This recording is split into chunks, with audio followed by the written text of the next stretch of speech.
नमो नारायण दोस्तों।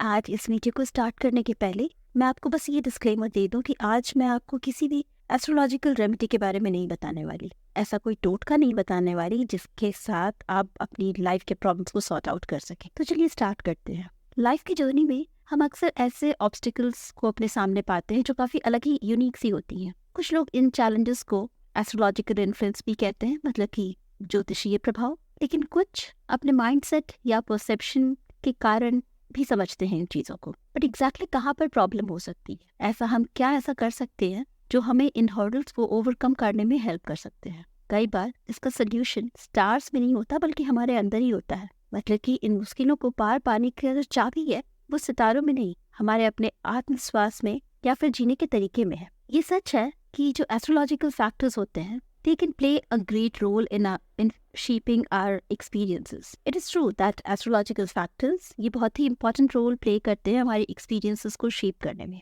However, हमारा जो mindset है, हमारा जो approach है towards life, ये काफ़ी ज़्यादा important होता है। हमारा जो दृष्टिकोण है कि हम किस तरह से अपने लाइफ को जी रहे हैं। कई बार हमारे अपने एक्शंस जो हमने पास्ट में किए हैं they come back to haunt us। हमने जो चीज़ों को कई बार हमने कुछ चीज़ों को बिलिटल करने की कोशिश की है, या फिर ऐसा किसी एक टाइम पर हमारे लिए कुछ चीज़ें उतनी इम्पोर्टेंट नहीं थी, ये समझ में आती है बात। लेकिन कई बार हम उन चीज़ों को बहुत ही बिलिटल कर देते हैं कि I don't need this at all. आज की डेट में अगर आप पीछे मुड़कर देखते हैं तो शायद आपको इस चीज़ का एहसास होगा कि हमारा जो पहले का माइंडसेट था आज के चैलेंजेस का वो बहुत बड़ा कारण हो सकता है। शायद आपने पहले कोई ऐसी गलती की है वो आपके आज के प्रॉब्लम्स का कारण है। But I as a person refuse to let that define my future. मैं नहीं चाहूंगी कि मैंने जो पहले गलती कर दी अब उसी गलती की वजह से मेरा पूरा फ्यूचर उसके कारण ही चेंज होता रहे। अगर मैं उसे चेंज कर सकती हूँ, अगर मैं उसे सुधार सकती हूँ तो of course I try my best. अपने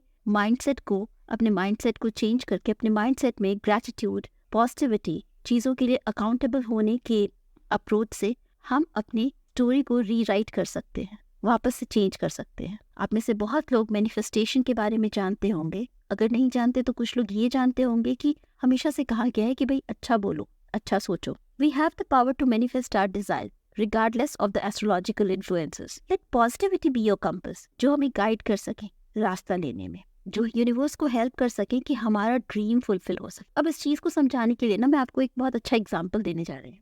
एक स्टोरी है जिससे आपको बहुत क्लैरिटी हो जाएगा कि मैं क्या कहने की कोशिश कर रही हूँ। This is a story and a real story. This is a story of a smart and intelligent girl. Okay, वो एक्सेल्ड इन हर स्टडीज, अपने स्टडीज में उन्होंने एक्सेल किया। स्कॉलरशिप मिला उन्हें 11th और 12th दोनों में। उन्होंने इंजीनियरिंग की पढ़ाई की और बहुत ही अच्छे उनके मार्क्स आए, प्लेसमेंट भी हो गया, कॉलेज की तरफ से ही जॉब भी मिल गई। Started earning really well and she was really happy. But now there was a roadblock in her career. After a few years, of course, she switched her job. Her job change किया, hike मिला, salary increase हो गई. But after some time, there was a roadblock.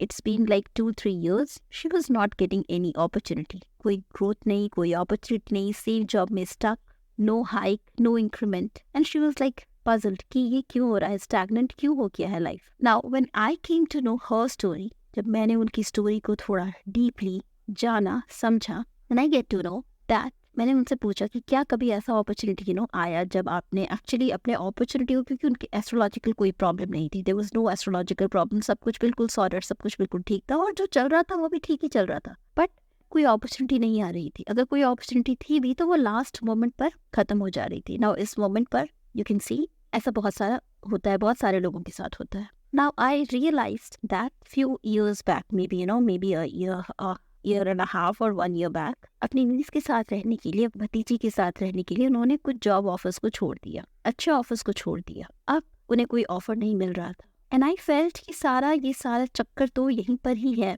हम manifestation के बारे में कहते हैं कि आप किसी भी चीज़ को मैनिफेस्ट कर सकते हैं। You can get what ever you want, you can get what ever you're thinking, लेकिन वो आपके अनकॉन्शियस माइंड में फीडेड होना चाहिए। लेकिन हम जब मैनिफेस्टेशन टेक्निक्स लिख रहे होते हैं, स्क्रिप्टिंग कर रहे होते हैं, सोच रहे होते हैं, पॉजिटिव सोच रहे होते हैं, हम वो कॉन्शियसली सोच रहे होते हैं, अनकॉन्शियसली नहीं सोच रहे होते। नाउ यहाँ दैट गर्ल, उस लड़की ने जो किया, अपने जॉब ऑफर को छोड़ा ताकि वो अपनी नीस के साथ टाइम बिता सके, रह सके, बिकॉज वो शहर नहीं छोड़ना चाहती थी, अपने सिटी को छोड़ना नहीं चाहती थी, because she was very attached to her niece. So in this scenario I told her कि देखो ऐसा है कि अगर तुम जिस भी सुपर पावर में बिलीव करती हो, अगर किसी पर्टिकुलर गॉड पे विश्वास करती हो then do it like that, universe पर विश्वास करती हो डू इट लाइक दैट, किसी एक सुप्रीम पावर पर विश्वास करती हो do it that way, but you need to express gratitude जो आज तक मिला है, ताकि आपकी सराउंडिंग में जो भी है लाइक अब मैं यहाँ ये नहीं कह रही कि भाई अब जॉब को इम्पोर्टेंस दो और नीस को मत दो, नहीं, तुम्हारे पास जो है उसके लिए ग्रेटिट्यूड शो करो, you should be thankful to God to universe, but साथ ही साथ यू नीड टू अपोलोजाइज, माफी मांगो जो उस समय तुमने गलती की है, क्योंकि आपने अनकॉन्शियसली यूनिवर्स को ये मैसेज दिया that everything is nothing is more important than the niece, मेरी भतीजी से ज्यादा इम्पोर्टेंट कुछ भी नहीं है, उसकी चाहत ही सबसे बड़ी चीज है। आपने ये संकेत दिया है ब्रह्मांड को directly indirectly, and now that is fixed, वो चेंज नहीं हो रहा। आप चाह तो रहे हो कि मिल जाए न्यू जॉब न्यू अपॉर्चुनिटी, लेकिन जो आपने इतना स्ट्रॉन्ग एक मैसेज जो पास ऑन किया यूनिवर्स को, वो तो आज भी वहां पर है। तो you need to be gratitude for आपको जो कुछ भी मिला है, उसके लिए आपको शुक्रगुजार होना है, थैंक्स करना है, बट अब आपको जो चाहिए उसके इम्पोर्टेंस को बताना है कि ये बहुत इम्पोर्टेंट है, एंड आप दीजिए मुझे and I am ready to go जहाँ भी आप मुझे भेजेंगे। एंड आई सेड दैट, मैंने उन्हें वो सेंटेंसेस कहे कि भाई आपको इस तरह से कहना है, बताना है, एंड फील इट, आपको वो सॉरी फील होना चाहिए कि भाई मैंने ये चीज किया है, नॉट सॉरी कि भाई मैंने अपनी नीज को ऊपर चुना जॉब से, ग्रोथ से, मनी से ऊपर, बट शायद आप उस चीज के लिए थैंकफुल ही नहीं थे कभी, आपको मिला, आप खुश हुए and that's it, over and out, now you are in your life as it is। तो ये नहीं होना चाहिए। You always should be thankful, you all should have gratitude of whatever you are having। Now amazingly after doing this, इस छोटे से action के बाद just within 1.5 month इस माइंडसेट चेंज के साथ एक तो नहीं बल्कि 3 जॉब ऑफर्स थे उनके पास, अच्छे प्रोस्पेक्ट्स, अच्छे ग्रोथ अपॉर्चुनिटी के साथ, जो उनके करंट पोजीशन के कंपैरिजन में थे। तो इसलिए अपने लाइफ में कभी भी never under estimate the power of conscious decisions and be grateful for whatever you have and never demean, never belittle anything in your life। I do have, मेरे पास ऐसे बहुत सारे और भी एग्जाम्पल्स हैं जहाँ पर एक छोटा सा माइंडसेट चेंज आपको कमाल की रिजल्ट दे सकता है। तो moral of the story, moral of this video, कहीं आप भी ऐसी गलती तो नहीं कर रहे, कहीं ऐसा तो नहीं है कि आपके पास 2 नोटिफिकेशन है, एक ईमेल, कोई ईमेल आया है और आपको अपने फेवरेट यूट्यूबर का एक नोटिफिकेशन है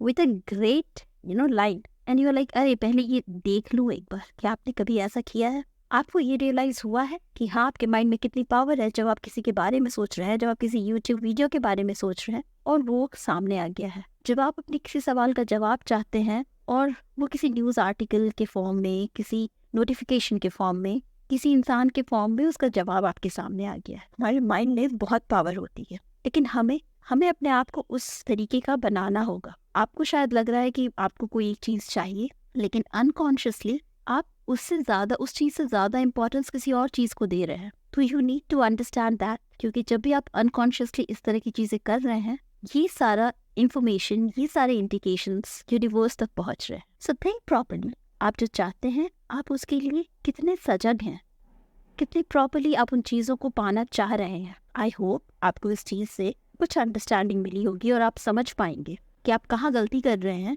और कैसे आपको अपने माइंडसेट को चेंज करना है, अपने अप्रोच को चेंज करना है, ताकि आप उन सारी चीज़ों को अचीव कर सकें जो आपको नहीं मिल रही हैं पर आप स्टिल से डिजर्व करते हैं। Have a great learning. Thank you.